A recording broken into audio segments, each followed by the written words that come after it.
Welcome back to the subject Object-Oriented Analysis and Design. Today's topics are sequential diagram notations, and how to create a sequential diagram. Let us understand what exactly is sequence diagram. This is one of the behavioral diagram which comes under the UML models, and these sequence diagrams are a type of UML diagram that visually represents the interactions between the objects or components of a system over time. As we know that all the UML diagrams are consisting of various types of elements. So whenever you draw the class diagram, or we can draw the sequential diagram, collaboration diagram, package diagram. So as we know, there are 9 different types of UML diagrams. 4 comes under the structural and 5 comes under the behavior diagram. For each and every diagram, there are various types of elements and the components are there.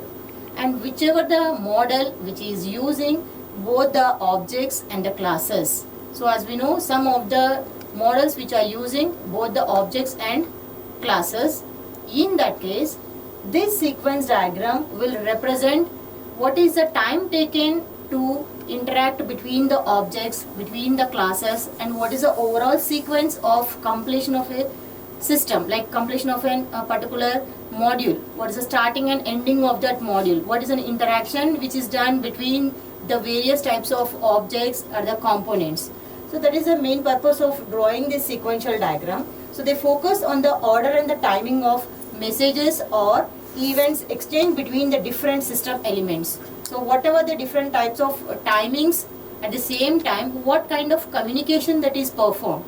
So to know the type of the communication, this is much more helpful. What is the interaction between the various types of objects and the classes. So this diagram captures how objects communicate with each other through a series of messages. So generally this sequential diagram will use the messages to communicate among the classes and elements. Coming to the reasons for using this sequential diagram. The main reasons are visualizing the dynamic behavior. As we know that object-oriented programming is a platform independent, and dynamically it can change the behavior of that programming. In that case, the project which is designed with the help of these models can be dynamically change the behavior of the models also. So the main purpose of this sequential diagram is which will define and visualize the behavior of dynamically changing in the models. Coming to the second one, clear communication. So it will clearly define that what exactly the communication throughout the system, like from the initial point to the end of that point, what is an exact communication that is performed. For example, if you take the student enrollment system, initially how the student is approached to the admin. Based on that, what is a message or a communication which is passed between the two people. Now then, when the approach to the admin people, what information that has given to the user. Based on this communication, if you draw a use case diagram, we come to know the actors are two. The two actors are, one is a student, the second one is an admin. And in the use cases, the cases will define that what is the enrollment of the admin, what is the fee structure, and what is the time duration of that course. So all this becomes the use cases in case of an use case diagram. Now when we talk about the sequence diagram, what is the communication between these two people, between the actor one, that is the student, and what kind of cases that they have communicated with the admin. Now what information that has given again back to the user. So in between these two, these communication will be sent and received with the help of the messages. So this is one of the model which will clearly defines what is the communication between the objects and the elements. Next one is the use case analysis. So this can be easily understood because it will analyze the overall system very briefly and clearly, how they are communicating, how they are about the interaction between more than one objects. Now what is the lifetime of each and every object. So as we know that when we draw a class diagram, we are defining that what are the various types of attributes and what are the methods. And for each and every attribute and method, we have defined the visibility, that is public, protect and private. So what is a public? Whichever the other object can access these elements, or whichever the other class can access these objects, So these can be done with the help of the messages, passing the message between these classes and the objects. So this is very clear in doing such kind of analysis. The next one is a designing system architecture. By seeing this system sequence diagram, we can easily understand the overall architecture of an system or overall structure of an project. The next one is a documenting system behavior. So it can also helpful in preparing the documentation for overall system, because when we understand the overall architecture within a single model, it is very simple to define and develop the document for that particular model. Next one is a debugging and troubleshooting. So this is very simple and easy for these kind of models to perform the debugging and troubleshooting. Coming to the notations or the symbols which are used in the sequence diagram. The first symbol is a actor. We already come across this actor, which is defined as a stick symbol, that is a stick actor. And this actor is an UML diagram representation, a type of role where it is interacts with the system and its objects. Now, this particular actor is always outside the scope of the system. So the system will start from the objects. So from here, the rectangle box, whatever we are able to see, that are called as an objects, and this actor will be outside of this scope of the system. Now from outside, the actor will interact with the inside the system. If you take the same example of a student enrollment, so you will have two actors. So now we need to represent the name of the actor, whether the actor is a student or the actor is an admin. So in the perspective of whatever the application that we are using, we need to give the name and what kind of actor it is. So from this actor, they'll start interacting the system. Now this is an example of a actor, a user who is going to book a ticket for a movie. So here we are taking two objects. One is a theater, the other one is a data which is loaded in the server. So now whenever the user start inserting a card for booking a ticket, so initially they are inserting the card and searching for a theater. So this object will represent the theater, and from there select the data. So now in data there is a list of movies which are there in the theater. According to that, they are going to select the data, offer the seat. If that specific movie is having a seat, so that is allocated. Now we can see that the message is coming back from the theater towards the user, towards the actor. Now this is one more message passing, offering a seat. Once the seat is offered, submit the order. So they are going to book a ticket, and the submission is going to the server, because whenever the user is paying, that is going to be paid in the server. So now once this is going to be submitted in the server, order is going to be confirmed to the actor or to the user. So this is one of the simple sequential diagram whenever the user is booking a movie ticket. Coming to the lifeline. Now this lifeline is an named element which depicts the individual participant in a sequence diagram. So basically each instant in a sequence diagram is represented by a lifeline. As we discussed in the previous model, that is an actor, here whatever the objects are there, for each and every object there will be one line which is called as a lifeline. So here we can see this is one of the object, and for this object we can find a lifeline. So this lifeline will help that how much of time it is taking that the object is staying in the class, whether it is a temporary object or it is a permanent object, whether it is a private object or it is how much of time it is going to be there in the class. So that is represented as a lifeline. So for every object there will be one lifeline throughout the system. The next one is the messages.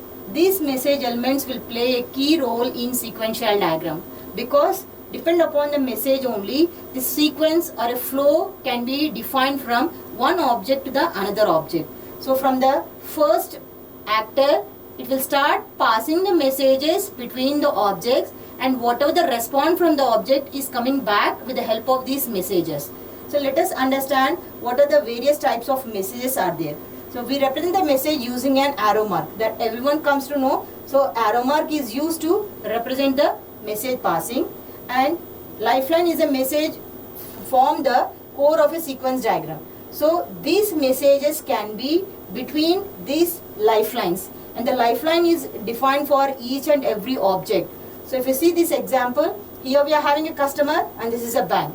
So for an object which is called customer is having one lifeline, and for the bank we are having one more lifeline. For each and every object, it is communicating with the help of a message. For the first time, when the customer is approaching the bank, so it is called as a synchronous message. So synchronous message is sending a request to the bank. Based on that, one more message is sent. This is an asynchronous message. So synchronous and asynchronous is defined with an arrow mark, that is a solid arrow mark, and asynchronous is nothing but bidirectional. So unidirectional and bidirectional. If the user wants to approach only in one direction, like just they are giving the input and they are not expecting the reply from the other object, then we can go for synchronous. If it is an asynchronous, so user is expecting sending a request, at the same time if they want to get back the response, then we can go for an asynchronous message. So again they had sent one more message to the bank. So now once the message is received, they are going to be creating the message. So this participant creation of the message is defined as a dotted arrow mark. So this dotted arrow mark is used whenever you are going to create some comments on that and you want to define that participation, whether they are going to be permanently going to activate or perform that operation. So the next one is a insurance agent. So may or may not require that the customer may do any insurance or may not do the insurance. So in that time they are going for participating creation message. So this message is defined with a dotted arrow mark. So once you are approaching the insurance agent, how much of time it is taking to perform or to complete that, whatever the procedure to perform the insurance. So that time you are going to represent with a rectangle box here. On the lifeline, this is going to define, this rectangle box will represent that how much of time that is taking to complete that conversation with that particular object. So now here we can just defining that this is a time taken, the customer is approaching with the agent, and once the formality is completed, they have to send back that information to the user. So now here we don't want to continue this operation, then this is called as a deleting the message. So here we can find an arrow mark. So this object is only activated for a specific duration of the time. After that, if you don't want to perform the operations or the communication with this object, we are going to delete that message. So crossing mark can be defined on a lifeline so that we can understand this object are not activated. So again the reply is coming back. Now here we can see one more message which is called as a self message. So any lifeline which it wants to give reply itself. Now this is nothing but decision is taken by the customer. So initially customer approached to the bank. Now the bank has given the information and the details of an account to the customer. At the same time, if the bank is saying that you can also go for insurance, in that case, now the customer has to decide themselves. So now what the customer is doing, they are thinking themselves. So now we are using a self message here. This self message, once the customer is decided, then the customer is going back to take the insurance. So now such kind of messages can be defined as a self message. So these messages are playing a key role in the sequential diagram to communicate among the objects from one object to another object. So the types of messages are synchronous, asynchronous, self message, reply message, participant messages. So all these are the various types of messages. And one more is a deletion message. So whenever we want to delete that participant messages, we can just give a cross mark on the lifeline.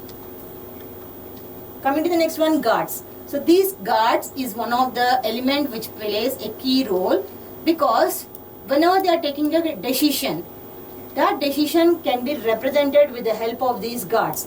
So here we can see there is a customer and the bank.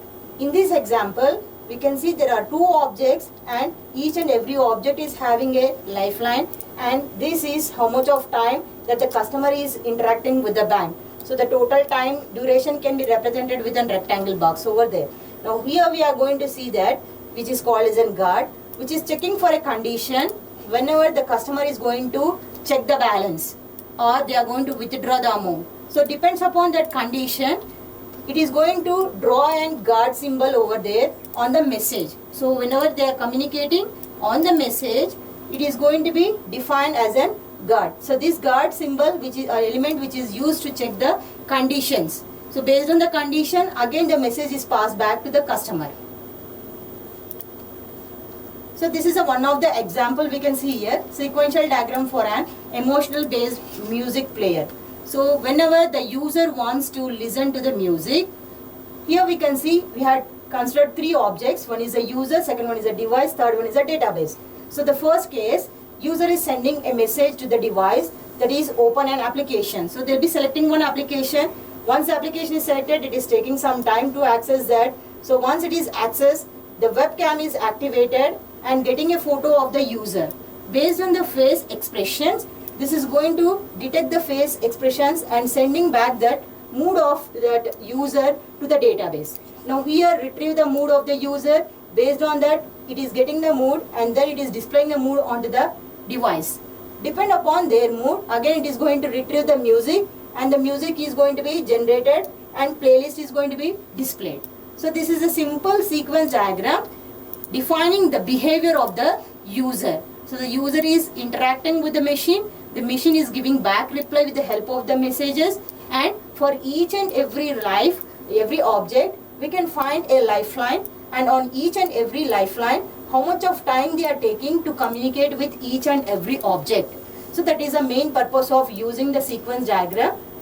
So this sequence diagram is much more helpful in understanding the sequence or the interaction between the various objects and the classes. Hope you understood. Thank you.